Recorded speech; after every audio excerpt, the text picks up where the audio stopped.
convidar aqui todas as pessoas que participaram na mesa e vou passar a palavra então ao Tito para depois abrir o debate.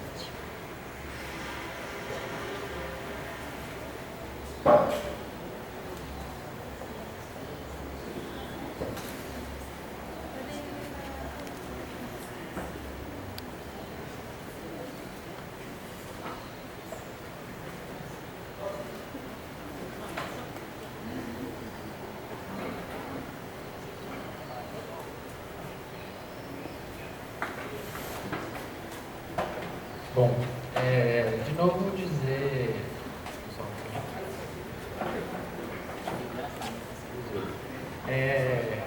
que eu tenho se repetido isso, mas acho que não era proposital, de certo modo. A gente entendia a composição dos nomes, mas acho que nunca imaginou na hora de desenhar as mesas que encontros como o de hoje seriam tão potentes e tão imagéticos assim, né?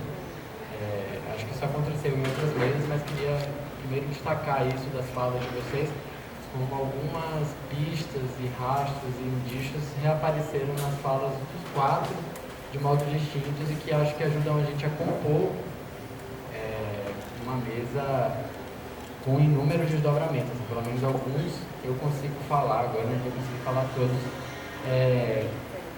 mas salientar isso, como foi bonito ver Gabi apresentar algumas imagens que foram recuperadas por Fábio, transformadas por Thaís e agora trabalhadas por Verusa. Assim. Isso eu fiquei bem impressionado. Eu tenho uma pergunta de fundo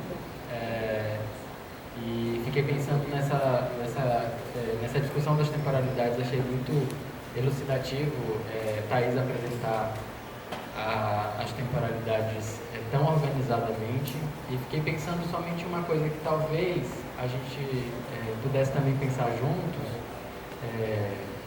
Concordo na dimensão dessa sociedade moderna, racional, que de alguma forma transformou o mundo material e o desacralizou. Mas em alguma medida também eu fico pensando se não existe uma perda, um momento em que isso se desfez. Estou falando isso, por exemplo, quando a gente vai no Carmo dos Decumanos, para as construções das cidades romanas eram feitos rituais de assentamento e tudo isso. Então, eram consultados os locais onde essas cidades poderiam ser construídas, né? Um diálogo intenso. Quem trabalha muito isso é o Richter. Essa ideia de sacralidade também estava presente ali, em uma dimensão panteísta. Então, fiquei pensando nessas coisas, se não existe em determinado momento alguma perda dessa relação sacralizada com a matéria, com a natureza e com a cidade, que eu acho que isso está presente nas quatro falas, uma relação de sacralização ou de revisitação do cotidiano a partir de uma sensibilidade que a sacraliza e a desloque. Acho que tem isso muito forte. Fiquei pensando também que mesmo nesse tempo linear, de alguma forma existe ali uma latência ou de uma escatologia, né, de uma redenção desse tempo no futuro. Em algum momento ou todo mundo vai morrer, ou todo mundo vai voltar para o paraíso. Tem uma relação de um retorno que fica ali tentando voltar, a coisa de circular, né? É linha reta, mas em algum momento a gente vai voltar para fazer esse trabalho, né? Isso que é a coisa da escatologia e como é que esse imaginário mítico, mesmo lá em Brasília, no gesto, está lá presente, né? Ou é a plantação do paraíso terreal, a força, né? Ou em algum momento a cidade vai salvar a gente da catástrofe. É um comentário de fundo. A minha pergunta para todos os quatro é talvez mais simples, mas não por menos desafio, né? Um desafio para os quatro. De que modo, assim, pensando principalmente que alguns de vocês já estão no lugar da formação, o desafio da transmissão de tudo isso. A gente de manhã nomeou a mesa como narrativas em condensação e essa de tarde como paisagens implicadas com o corpo. Mas nessa especificamente eu fiquei muito preocupado com essa dimensão não somente da narrativa, já que foi tão questionada pela manhã, mas a dimensão da transmissão desses saberes, dessas formas de percepção, como é o trabalho que, mesmo numa comunidade como essa, né, o trabalho junto com, para que isso seja transmitido e de algum modo coletivizados. É isso.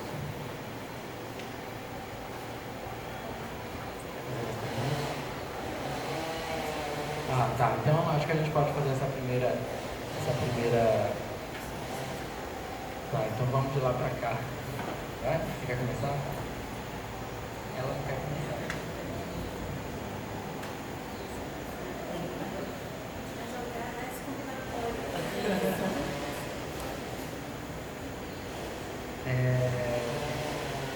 Acho que essa coisa do desafio da transmissão é a coisa da. Acho que me move assim também, né? Essa busca por essa forma de tentar falar com o corpo, né? Dessa coisa de que às vezes só o corpo é capaz de elaborar, né? E às vezes não se encontram as palavras para traduzir, né? Que há essa perda da tradução também, né? A transmissão às vezes perde um pouco dessa tradução. E é uma coisa na qual eu me debato também, pensando que na pesquisa que eu proponho, eu coloco o meu corpo em relação também, né? O meu corpo tem suas próprias subjetividades, suas próprias marcas,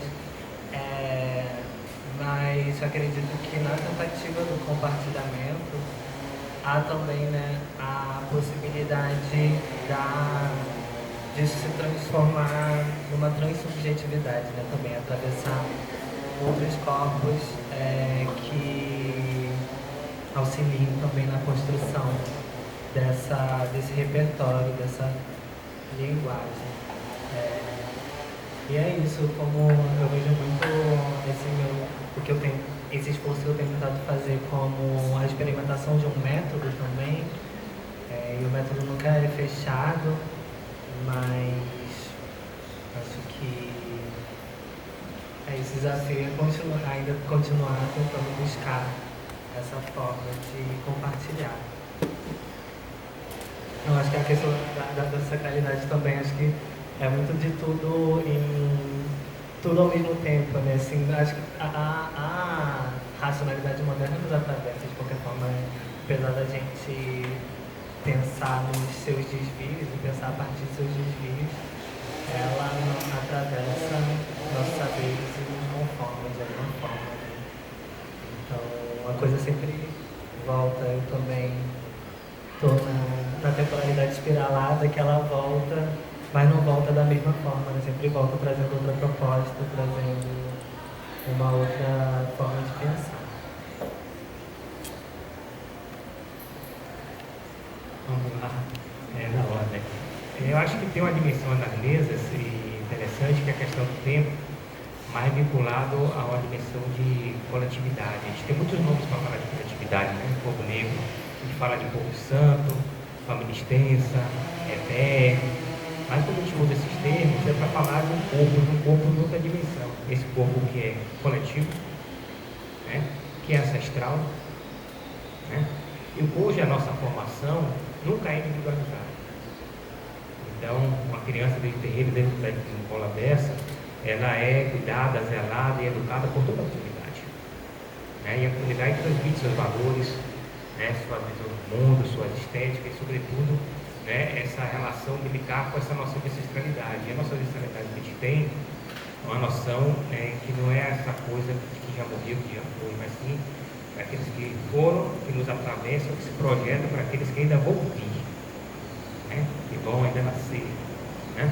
Que estão adiante de nós. Então essa é uma coisa bastante interessante, porque essa nossa ancestralidade, né, que vem antes, que está conosco agora, que nos atravessa, que projeta com a nossa responsabilidade daqueles que ainda vão nascer, né, amplia, se conecta a uma ideia de coletivo, né? E aí se conecta com outro ponto, que é o conceito do corpo. Se a gente for pensar o corpo, se for esse conceito do corpo, romper com a figura do corpo ocidental, subjetivo, individual, com o meu corpo, né? Mas o corpo que tem outra dimensão, né? Esses comécios quilombolas, indígenas, de terreiros, eles trabalham, problematizam a questão do corpo, mas nessa dimensão que é coletiva e que é ancestral, né? Então, quando a gente é iniciado, por exemplo, a gente se conecta com o terreiro, se conecta com o ancestral, nosso orixá, né? Então, a quartinha que está lá, que tem, guarda, né, o axé da gente, né, o orixá da gente dentro do barco do santo, é meu corpo. Se ele quebra, tem algum problema, se a polícia invade, ou o culto pentecostal vai lá e queima tudo, né, tá me mutilando. útil. E no momento que eu estou lá em obrigação com a comunidade, está comungando do fluxo do axé, né? O irmão de santo faz parte do culto, porque para poder fazer o ritual, fazer o oró, fazer, né, o xerê, precisa que a energia do axé do corpo dele esteja equilibrada para que o meu possa fluir. Então, é uma noção de corpo que está conectada a essas três dimensões, né? O coletivo, a ancestralidade, certo? E essa, digamos assim, conexão entre os indivíduos a partir de várias dimensões, seja o axé, as mais diversas possíveis, né? Que existe nessa concepção. Então, acho que minha contribuição na problemática que você traz, como a gente poderia denominar isso, eu faria uma conexão desses três elementos, né? Eu acho que coletividade, ancestralidade e corpo estão ali conectados, né, intrinsecamente, para poder problematizar um pouco que a gente discutiu aqui hoje. Isso é interessante, porque, por exemplo, entre os urubais, a pessoa trouxe aqui, para você identificar o indivíduo a partir da família, da linhagem, eles fazem escarificação no rosto, no umbigo e nos órgãos genitais. É a carteira de identidade dele. A pessoa sabe exatamente qual orixá ele é, com a família, com a linhagem, com os seus ancestrais. Então isso é uma coisa interessante, porque algo que está no nosso corpo individual, mas que remete ao coletivo, remete à família e remete, né, à divindade que rege a família. Então são várias dimensões, né, que os povos culturais tradicionais nos colocam para pensar, né, o corpo a partir de outras perspectivas, mais ampliadas e outras existências. Seria um pouco desse caminho, né? E para terminar a questão do tempo, eu trouxe aqui, uma das coisas que mais me deixaram encantado na Nigéria é a relação entre tempo e as cidades. Tem dois arquitetos interessantes lá, o Lobatoni da Universidade de Oyo e Tunji da Universidade de Lagos, que estão estudando exatamente as cidades urubais pré-coloniais. Eles estão estudando a partir da temporalidade. E a semana urubá são de 4 dias. Cada dia é um orixá, né? E eles estavam estudando como o espaço das casas, como as casas, como os bares, as ebés e as principais construções do mercado, o palácio, eles se estruturam a partir desses 4 dias, desses 4 orixás que estão vinculados aos 4 pontos cardeais, né? Então isso é muito interessante, como isso está presente no corpo individual e coletivo da comunidade. Então está tudo conectado, né? É uma coisa a gente poder refletir e pensar. E aí, inclusive, pode pensar as cidades, os bairros dentro da nossa realidade. É isso. É isso. Também. Tem essa dimensão da coletividade, mas eu acho que eu queria explorar essa sua pergunta por outro lugar. Uma temporalidade bem longa. Porque os romanos, eles sacralizavam os carros e os decumanos quando eles eram territorializados nas terras deles. Na hora que eles começam a se expandir, desterritorializar, eles não se relacionam mais com a terra, eles se relacionam com a lei que eles criaram, o sistema jurídico. A outra perna desse negócio do Ocidente é esse tal de judaico-cristão, que é o quê? Que é um sofrimento da porra de um monte de gente desterritorializada. É meio, né, sabe, masoquista, assim, sabe, coisa.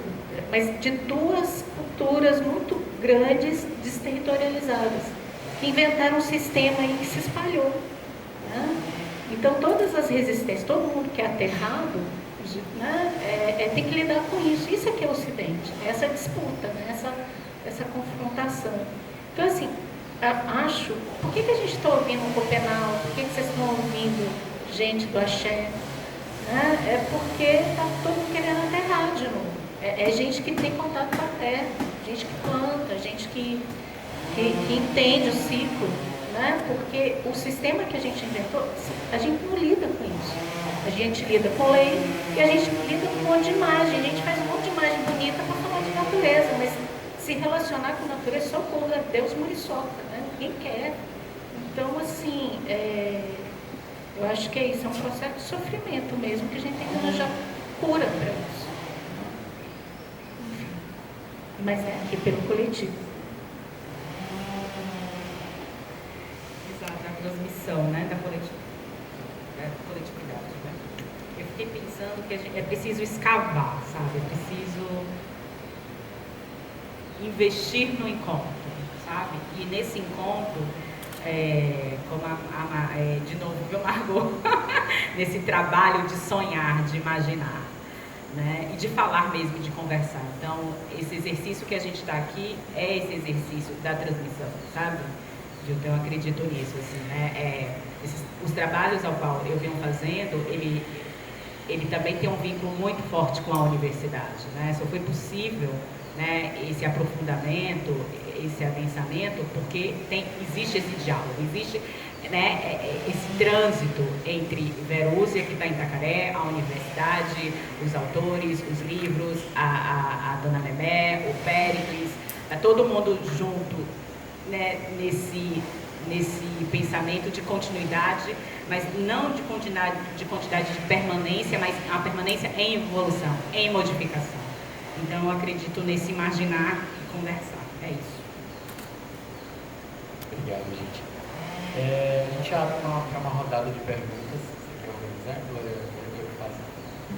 Quem quiser se inscrever, acho que o microfone está aberto. Vou aproveitar aqui para debater. Maria. Passa a cadeira. Você não falou nada disso?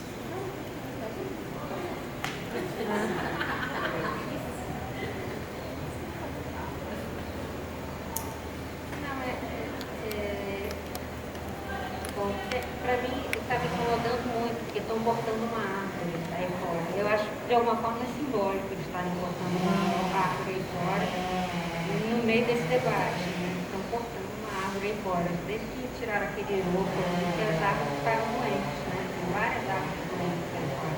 Já tiraram um e estão tirando outro agora. Bom, então isso está me deixando nervosa. Mas não adianta. O que eu queria perguntar é uma pergunta mesmo, porque esses títulos foram feitos, das mesas, foram feitos por Margarete, e o título dessa mesa é Paisagens Urbanas do Povo. E aí, eu lembro que a gente fez um seminário uma vez que era Paisagens do Povo, que era, na verdade, isso veio do Máximo Canevati, que ele falava de body skin, e que eu já achava que era uma contradição de termos, né? Paisagens do corpo.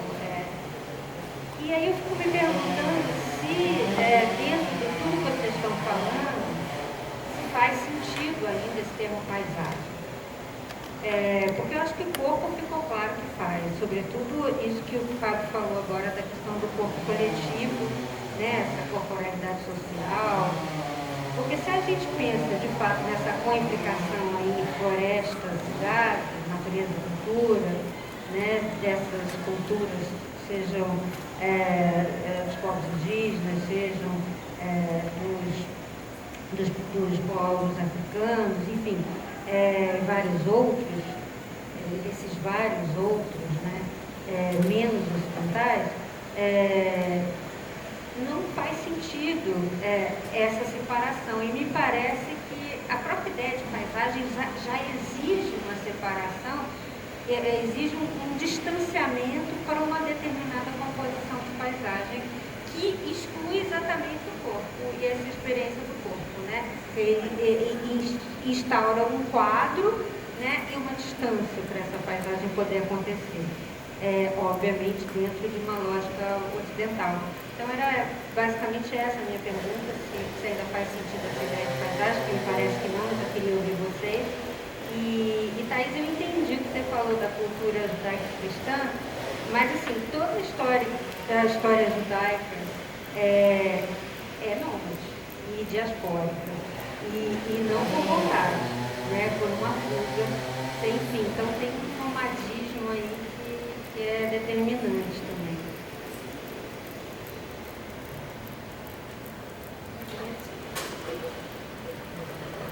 Eu não sei se chega a pergunta.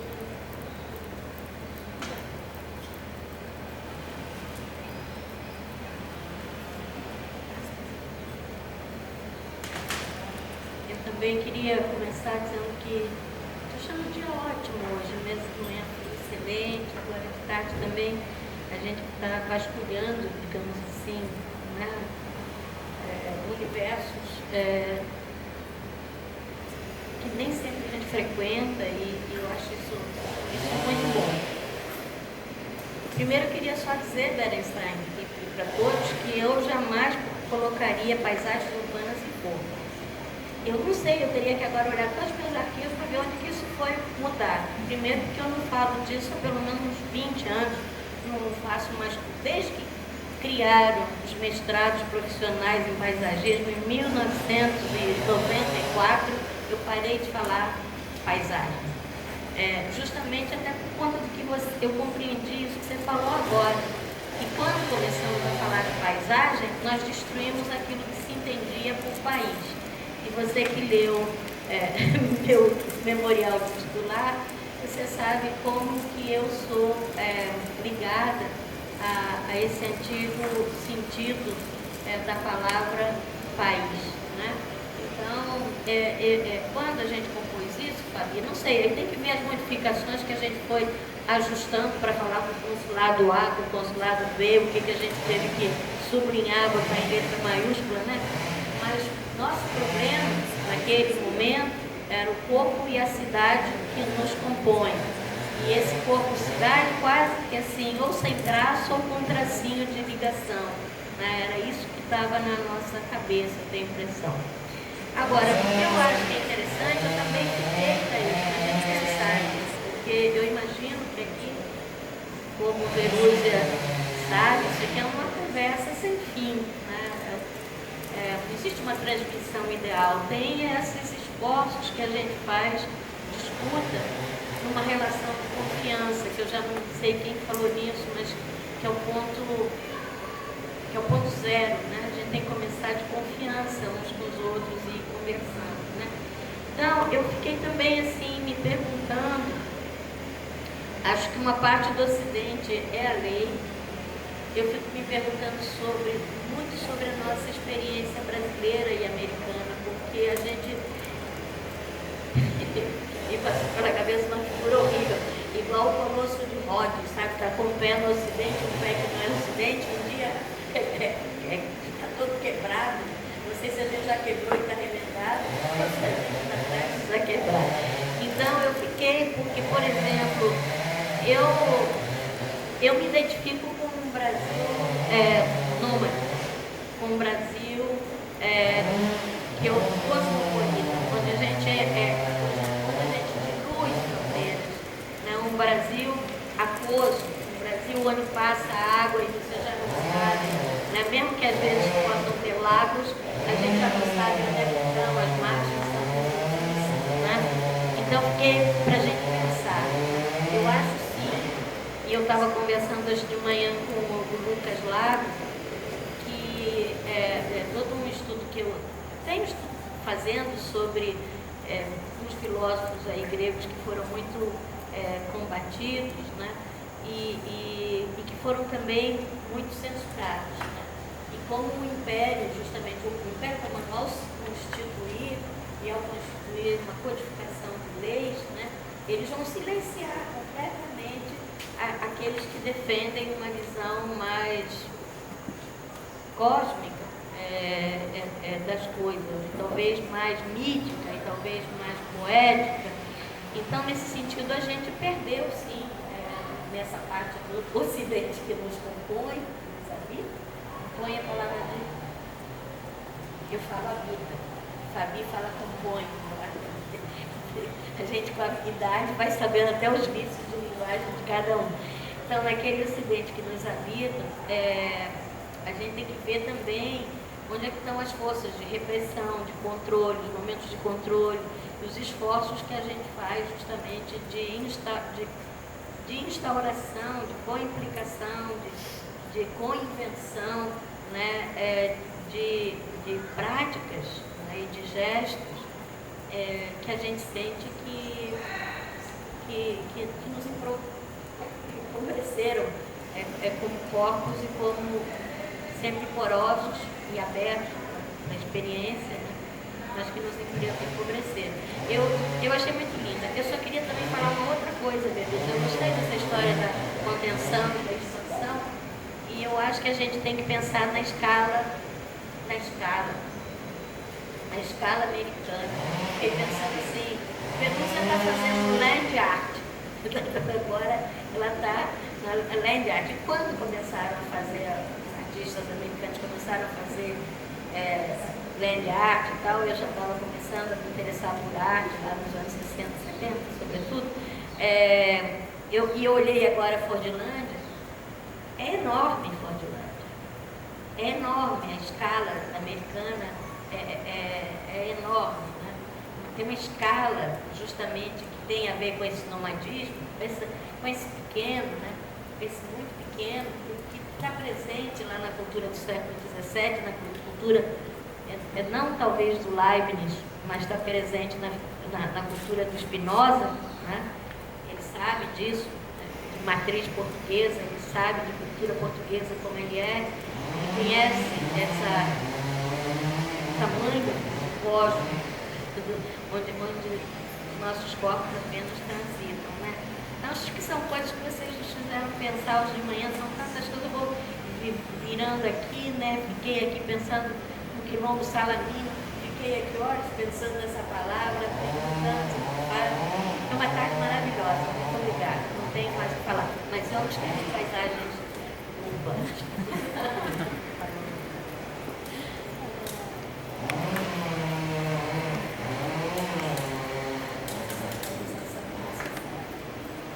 Mais alguém?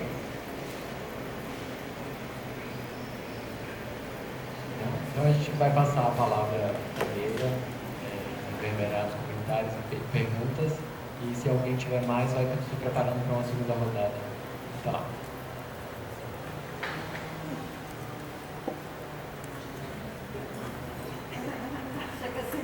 Tá vendo aí? Concordo, Paulo. Acho que paisagismo, né, nasce lá no País Baixo, né, século XV, século XVI, né? Essa moldurar a paisagem, no momento que moldura a paisagem, você estabelece a relação sujeito-objeto, né? E você desacraliza a natureza, né? E aí você cria um olhar paisagístico, né? E rompendo com o olhar cosmológico. Então aí acho que tem uma questão fundamental, né? E aí quando a gente vai para essas comunidades, né, eles não se colocam como algo além da natureza, a parte da natureza ou sobre a natureza. Eles se veem como um elemento intrínseco da natureza, eles fazem parte da natureza, né? Então eles não possuem um olhar paisagístico, concepção ocidental clássica lá do século XVI, né? Talvez não tenha nem olhar cosmológico, também é outro conceito, né, que vem da geografia cultural e tal, né? Esse vem parte daquela complexidade, né, conectada com a natureza, faz parte daquela realidade, né, e se relaciona com ela, faz parte da sua existência, dos seus afetos, né, da sua memória, da sua existência coletiva e individual. Acho que tem essa dimensão aí, eu acho que esses povos culturais tradicionais, todos eles ciganos, ribeirinhos, com defeito de pasto, né, quilombolas, povo de terreiro, todos eles têm, digamos assim, outras formas de ser, estar no mundo, né, se relacionar com a de produzir existência, né, que é coletiva, que é ancestral, que é intrinsecamente conectado com a natureza. Isso que a gente perdeu, né, no Ocidente com a Revolução Industrial. Né, eu acho que a gente tem que voltar a dialogar com eles e aprender com eles, né, aquilo que Krenak fala. Se a gente não quiser explodir o planeta e muito coisa, né, não vai ter outro para poder ir. É um pouco isso. As palavras elas vão mudando o sentido ao longo do tempo, né? Então, o que era paisagem lá quando foi inventada é isso mesmo. É uma relação do olhar para a natureza. E é uma relação do olhar humano, porque paisagem é uma moldura, né, que enquadra, né, o campo de visão humano, assemelha, né, o campo de visão humano. Mas eu estou fazendo a ementa dos fundamentos da paisagem. E não é isso não, a disciplina que vai ter lá no PPGão. É outra coisa. Então, as palavras, elas caminham e mudam o sentido. Mas chega uma hora que elas ficam muito ruins para dizer o que a gente está querendo falar. E a gente não está inventando palavras novas. Ontem eu brinquei com patrimônio, hoje eu vou brincar com paisagem. Não representa, não diz, não dá o sentido da coisa, né? Então, acho que a gente tem que voltar a criar outras palavras. Assim. Gosto muito de poesia por isso, né? Porque eu sou inventadora de palavras, porque não dá. no Ocidente, a gente, dentro dos movimentos de resistência, tem essas palavrinhas, né? Libertação, emancipação, autonomia, né? Os meninos lá dos escritórios modelo, tudo trabalhar dentro dessas palavras, né? E eu acho que é um pouco desse lugar enlouquecido que a gente sempre desconecta, tem que tentar reconectar em alguma coisa e está sempre, né, num processo de tentar fugir de uma dor tremenda, de um processo muito violento, libertar desses processos violentos, emancipar deles, autonomizar desses processos. Mas faz o quê? Mais autonomia, mais liberdade. Mas qual é a palavra que tira a gente desse processo? Né? De sempre estar desgarrando e tentando agarrar uma coisa melhor e melhor. Eu acho que a palavra vem lá do Candomblé, que é plantar. A gente precisa plantar. Mas isso vem nos projetos da gente, não é? A gente não vai fazer libertação, autonomia, emancipação. A gente vai plantar os pés de gente no chão, na terra. Eu acho que isso precisa ser conceituado mesmo, assim, com radicalidade, assim, com filosofia. Não sei se eu respondi, não, mas... Só vou aproveitar para agradecer, só apenas uma mestranda. Mas eu agradeço, aproveitar para agradecer o convite de estar aqui na mesa. É isso. Eu também quero agradecer também. Então, a gente encerra a mesa agora e agradeço novamente a todos que... Ah, é você que encerra agora. Obrigada. Eu vou agradecer também a vocês que estudaram e participaram. Eu também agradeço porque eu sei que, não sei, só que estou um pouco estrangeira na parte, um pouco parte, então obrigada para escolher-me como coordenadora. Não sei se foi uma boa escolhida, mas eu acho que como que tem tempo, provavelmente a gente faz um pequeno intervalo antes de seguir com a próxima conferência da Alessia e de Piero, Alessia de Biase e Piero Zanini. Obrigada.